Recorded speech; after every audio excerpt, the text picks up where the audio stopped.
live on Twitch right now. Well, not right now, but when you see this video, this is from me being live on Twitch. But go follow the Twitch, dtayswrld. I'm gonna leave the link in, not the link, I'm gonna leave the thing in the bio. Copy and paste it over. But you got your little crime video to react to though. Let's get into it. You got dad realizes his daughter's body was found in a garbage can. Let's see if he's guilty or not. Whoa! Yeah. Gun? There's also, she's in there.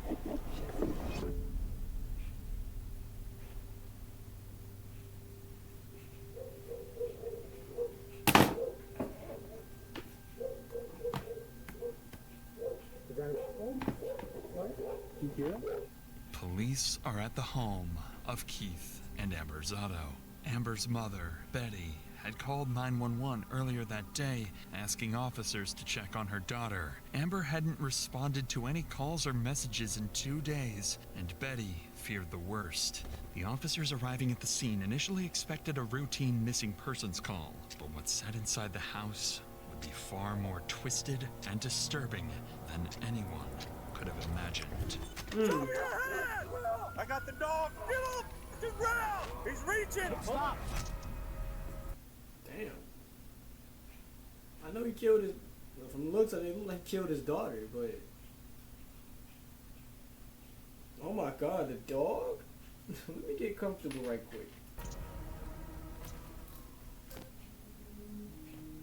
When police first arrive at the Zotto home, they encounter something strange. Only Keith and Amber's children answer the door, claiming their parents are gone and they don't know when they'll be back. This alarms the officers, so they decide to call Betty, the person who originally dialed 911, hoping she can shed some light on the situation. But what Betty reveals to officers would quickly transform this simple welfare check into one of the town's most disturbing mysteries yet. Hello?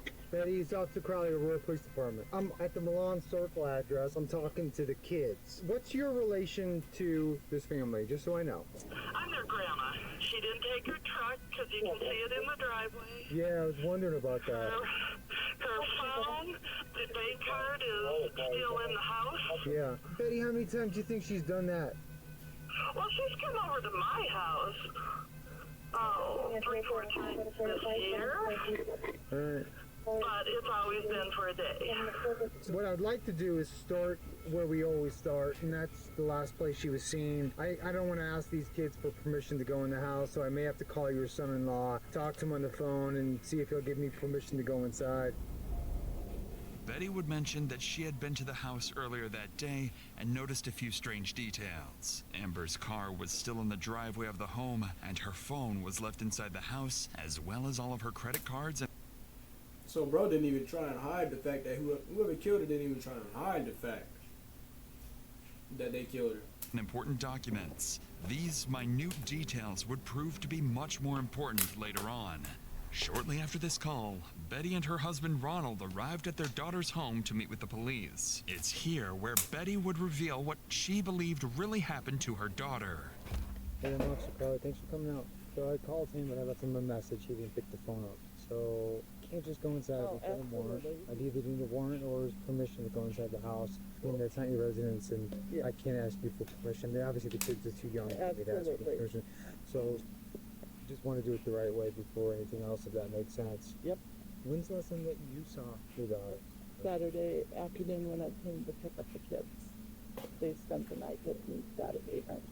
Was there any problems at that point, or was it No. just pick the kids up? The kids are going to stay at her house for the weekend. Everything was fine. She said, hope you feel better. We'll see you tomorrow. Okay. Pretty. Had there been any drinking at that point? During No, the heck no, visit? they No? drink in the evenings. Okay. Yeah. And then no sign that there had been any argument or anything No. like that. Okay. As you can see, I don't want you to think that I dropped any conclusions, but I'm just trying to put like a kind of a piece of timeline and kind of behavior as well too. According to Betty, the family typically had dinner together on the weekends, and although Keith and Amber occasionally argued, things never turned physical. At least, not not to her knowledge. But with no parents home, officers still couldn't legally enter the residence, so they continued speaking with Betty, hoping she'd reveal something that could explain Amber's sudden disappearance. Betty explained that Amber was highly active in the community, volunteering at her children's elementary school as the treasurer of the parent organization, and everyone around town knew her as a family-first mother, spending most of her time with her children. That's why Amber's disappearance was so puzzling. It simply wasn't like her to spontaneously leave her kids alone. But this... I don't think these people be realizing when they kill them, the community around them, bro. They act like they really think people is just gonna throw them out to the dirt. Like if the people around them cared enough that much, they gonna get your ass. Confusion would only heighten when Betty showed officers something that made the case even more unsettling. A note suggesting Amber might have harmed herself. The note is what concerns Do you mind if I read that? I don't have a problem with Is this a copy of it or is this? Yes, I made a copy. I don't know if this is the original. Okay. I didn't want to... Just from my report, I'm going to have to take the original for evidence for property at some point, okay? Okay. But I'm going to sit and read this in the meantime. The note Betty had discovered earlier read in part, I haven't been the best wife. I deserve everything and all the horrible thoughts you think of me. I have always had it in my mind. Make sure my mom has to identify my body. Everyone would be better off without me. At first glance, the note appears as a tragic, heartfelt That looked like a suicide letter. goodbye. Amber seemingly detailing years of self-doubt, despair, and emotional pain. But something about this note didn't align with what police knew about Amber. According to her mother, whenever Amber and Keith fought, Amber always stayed at her parents' house and had never just disappeared. Certainly not without contacting her family first. And although Betty clarified that her daughter had a history of self-harm ideation and emotional struggles, the note's tone sounded off. Especially the disturbingly specific instructions for her own mother to identify her body, which seemed strangely cruel. To investigators, these unusual details hinted at the chilling possibility that the note wasn't exactly what it appeared. They began to suspect Amber might not have written these words freely. Something wasn't right. Wait a minute. So based on these signs, officers decided to speak with Betty again, this time on the oddities found inside the note. Do you think it's something that, would he harm her in any way? Would you have any either information or inkling that that might happen? No, okay. If she had walked away, I mean, I'm just wondering where else or how far she could have gone. She has walked to our house. We're in the... Yeah. When she's been drinking and Canada. I understand, of course. I agree. That's why I'm so concerned. And that's where, that's why I searched Sunrise Park, because that's the closest park to here. And I don't know why in my head it's, you're not going to do it in your home.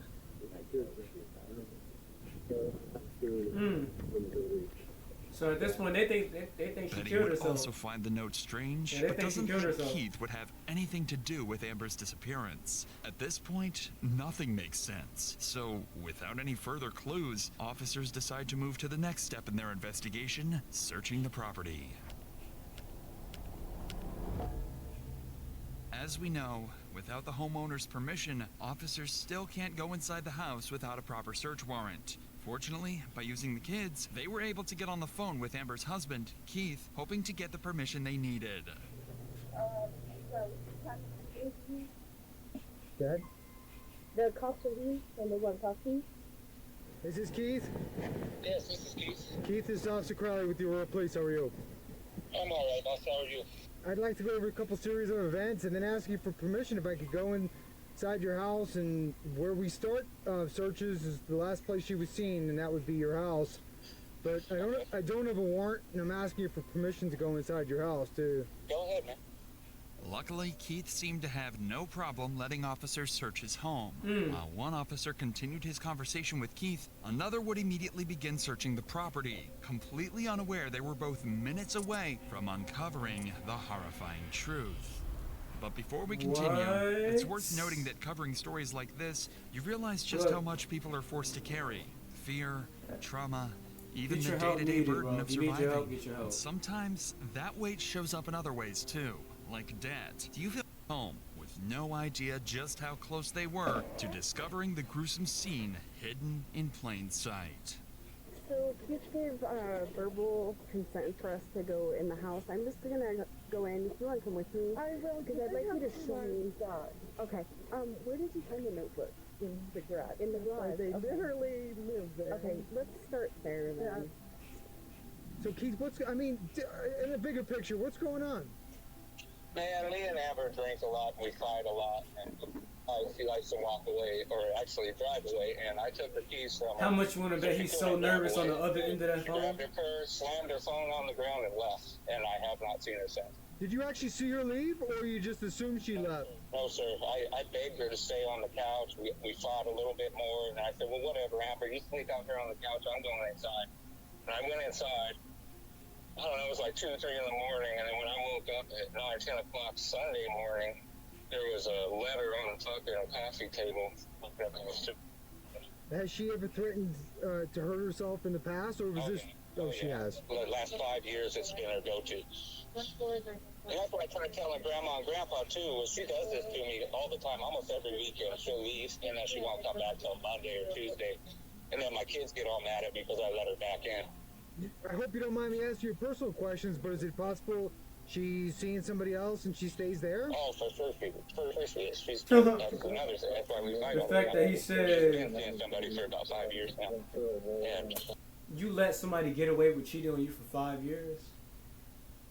we don't pay our bills. That's why we always fight, man. Based on Keith and Betty's statements, both were aware Amber had struggled emotionally in the past, but neither realized just how serious the situation had become or how tragically wrong their assumptions would soon turn out to be. Where exactly was the book when you found it? Right here. Okay. And you recognized her handwriting? Yes. Okay. It's unmistakable. Okay. Okay, this argument, you guys are arguing about her seeing somebody, or were you guys arguing about lots of stuff? Well, that always comes into play, but this particular argument was about her not paying my mortgage for 6 months. I give her all my money. I just cash my check and she Didn't pay your mortgage for 6 months, and she ran with your money. Hey Keith, did it get physical at all, or was it just arguing? Yeah, we've been physical a couple times, but I want to say Saturday night, no. This is a fair question. Is there any chance that you hurt her in any way? I fucking hope not, dude. I fucking hope not. But yeah, there's a possibility. I mean, I'm hoping not, but like I said, I don't remember shit. Me and Amber go through this shit all the time, and she always comes back. Okay. The only thing I'm worried about is she always goes to her fucking mom's house. She doesn't go anywhere. She does go somewhere else, but she always ends up at her mom's house.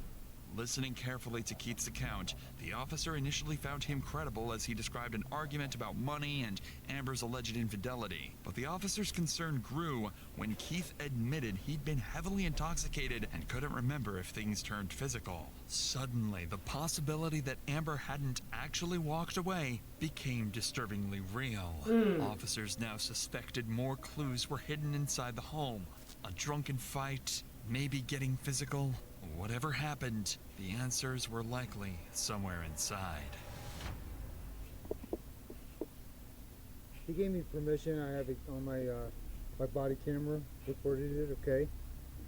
He gave me full permission to look in the house. So are these guys? Are they generally friendly? Normally, yes. Okay, good. Just in case, Did he look in there? It doesn't open. It doesn't look like it's been disturbed because there's debris on the top of it, but you want to work on opening it? Yeah.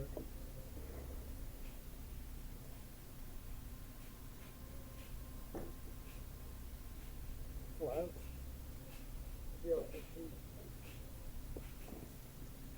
As officers continued their search, their body language indicated something was off. Careful not to alarm the family, neither officers openly acknowledged it yet, but they both recognized the unmistakable stench hanging in the air, the odor of decay.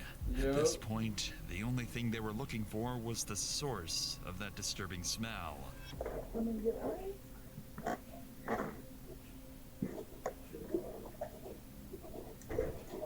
You smelled that dead body. no, it's just that. It's right here. Oh. Whoa. Yeah. Gun. Oh shit. Magazine. Okay. Do we want to call someone? Yeah. 1 second. Oh. Okay. Yeah.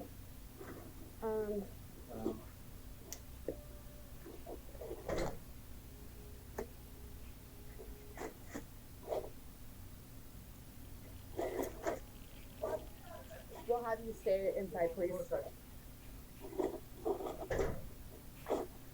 Oh shit.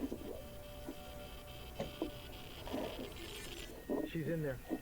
Oh my god. Inside the trash can in the garage was a gun, and underneath that was Amber's decaying body with a gunshot wound to the head, discarded with the rest of the garbage. This was now a crime scene, and police immediately began to... That's so sick.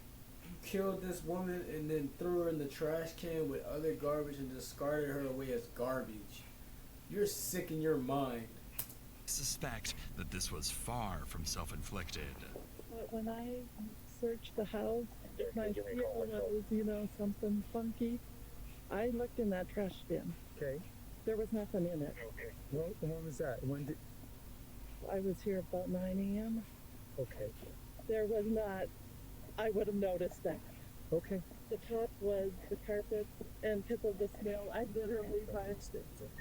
I'm just going to see here. Forensic files. It was not there. So somebody's been here.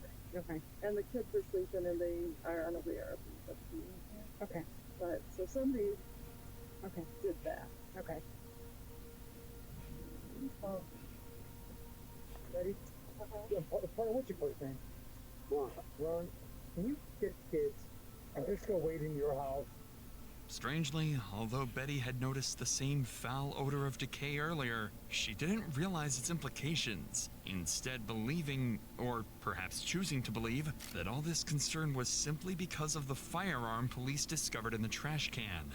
Betty didn't know it yet, but her statement would soon cast serious suspicion on her, making detectives question whether she herself had played a role in Amber's death. For now, though, officers had to secure the area and move Amber's family away from the gruesome scene. I don't want the kids to see. I mean, this isn't nice. So, if you lift here, I mean, obviously there's a gun there, but if you lift here, you can see her foot. She weighs about 160, 170 pounds. Right there, where your hand is. Yeah. So, I called Reno. He's calling MCU. That's crazy, man. While officers waited for the Major Crimes Unit to arrive and process the scene for forensic evidence, they began to grapple with several troubling inconsistencies surrounding Amber's family. Keith had admitted to being heavily intoxicated the night Amber disappeared. He couldn't say for certain whether his argument with Amber had turned violent, only that things had gotten heated, and that much of the night was a blur. But Keith wasn't the only one officers considered a suspect. Amber's mother, Betty, claimed she had checked the trash can earlier that morning and had seen no sign of Amber's body or the gun. Yet, just hours later, both appeared right there in plain sight, exactly where she swore she'd already searched. Even stranger to officers was Betty's demeanor. Despite the horrifying situation unfolding around her and the possibility that her daughter had taken her own life, she remained unusually calm, at times even casual. And then there was the note. Supposedly written by Amber, its wording struck investigators as strange, too composed, almost performative. Still, in a situation as dark and desperate as contemplating suicide, people sometimes write in ways that defy logic. Wait, I slick just peeped. She put on a note. I want my mother to identify my body. That just rung a bell. Hold up, y'all. or expectations. At this point, everyone's stories seemed suspiciously incomplete, and anyone could be responsible in the eyes of detectives. Investigators started realizing that Amber's murder might be far more complicated than they initially thought. So, to investigate these disturbing possibilities, police knew they'd soon need to sit down with Amber's family and carefully interview each member to uncover who might be hiding something. But before doing that, officers needed to finish one crucial step: a final, thorough search of the Zotto home, carefully looking for any signs of violence or attempted cover-up. And sure enough, it didn't take long before they started noticing blood spatter throughout the house. So a lot of these carpet pieces, I wonder if the carpet went all the way back, or I didn't see like spatter. I know, right? So the book was right here. There was space open with the last page showing, and that bill was on top of it. No red pen.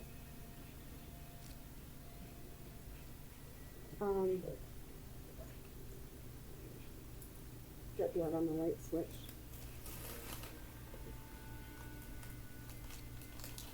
We've got a lot of blood on the sink. Yeah, so we left it the way we found it as well, too.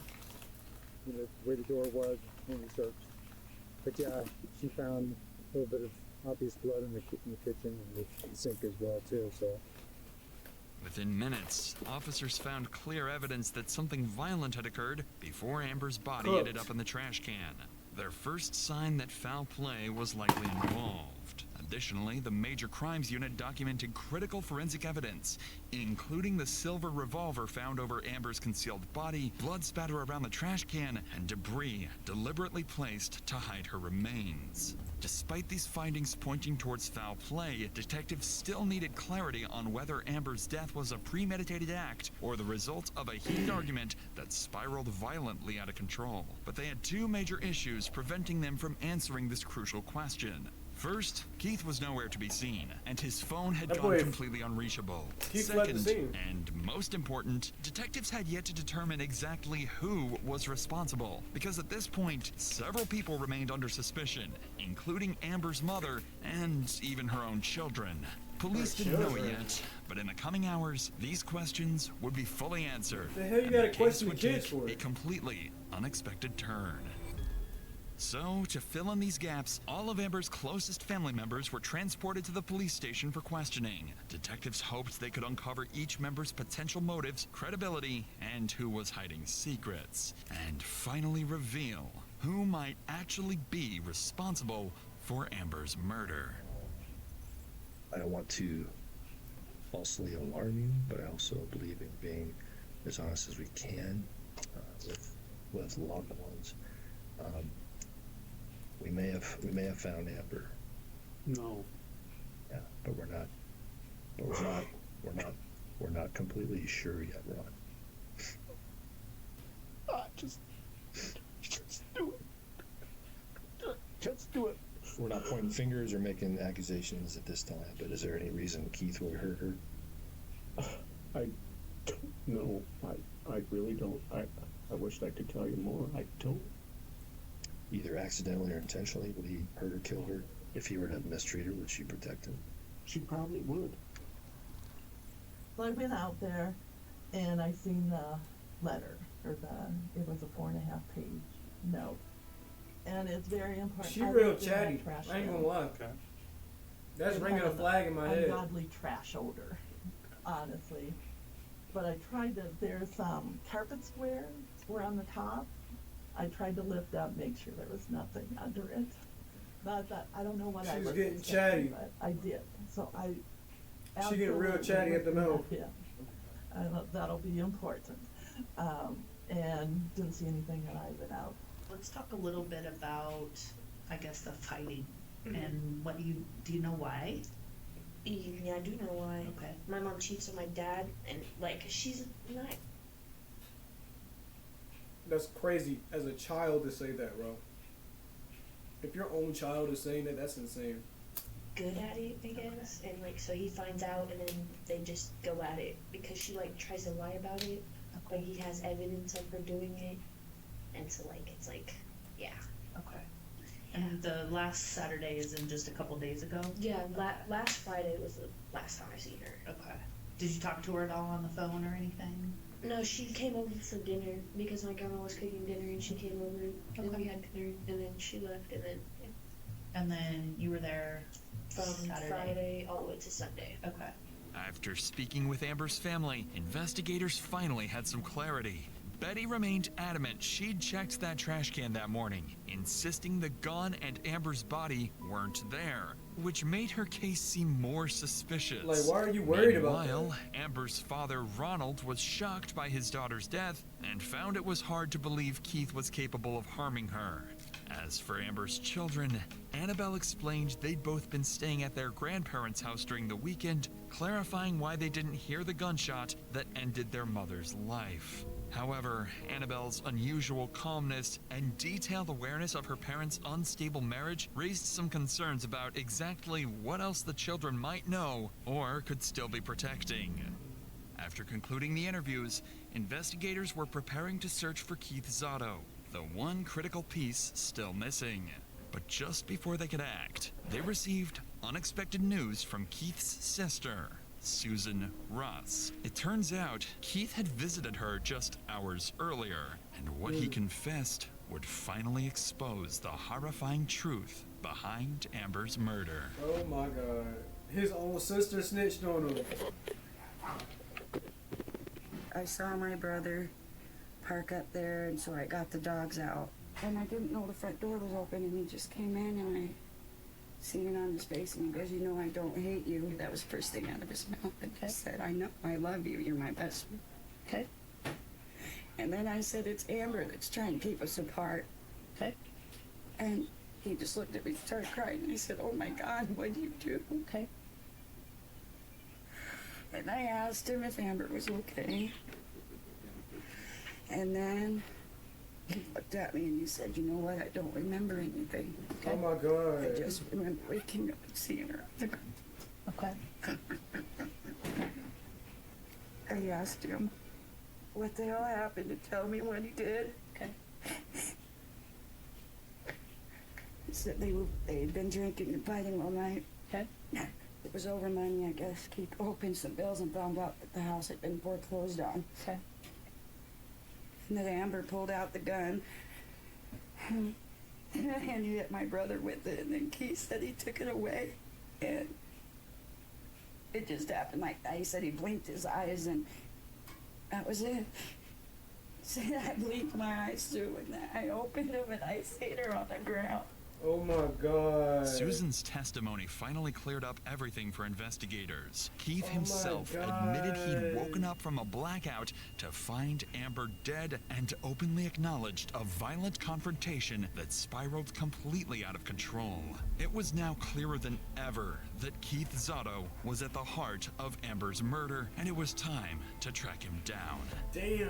Just a couple of hours after detectives left Susan's house, Aurora police received a call they never expected. Keith Zotto had surfaced at his sister's house again, ready to surrender. By now, officers knew Keith had already killed once, and for all they knew, he was still armed and dangerous. So they came prepared. A SWAT team descended upon the location, ready to take Keith down if he made even the slightest wrong move. It's gotta be up one more. It's this one, right? 7-9? 7-9's this one. All right. Sorry. Ready? Watch out, Bubba. Damn, some SEAL, some Black Ops SEAL shit. Show me your hand! Front door. Ma'am, come to me. I see him. I see him. Come to me. Come on out. Turn right. Point to me. Come to me. I got a guy out. Hands up. Everybody hands up, please. Very good. Walk to my voice. Go hands on. Stop. Just shoot. Just walk towards me, nice and easy. Okay? All right. We'll talk to you in a... No, we're not. We're not going to hurt him. Okay? Walk towards me.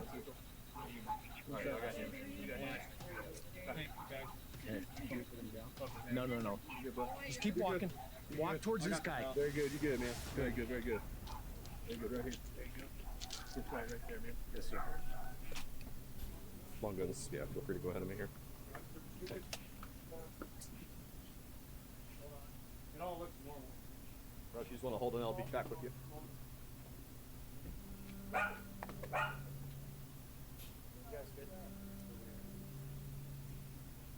Hey, Mom, and who else is the other lady? Gotcha. Okay, man. Very good. We appreciate you coming out, bud. We'll explain it all to you, okay? Okay, buddy. Okay. Okay. There you go. Remember, my...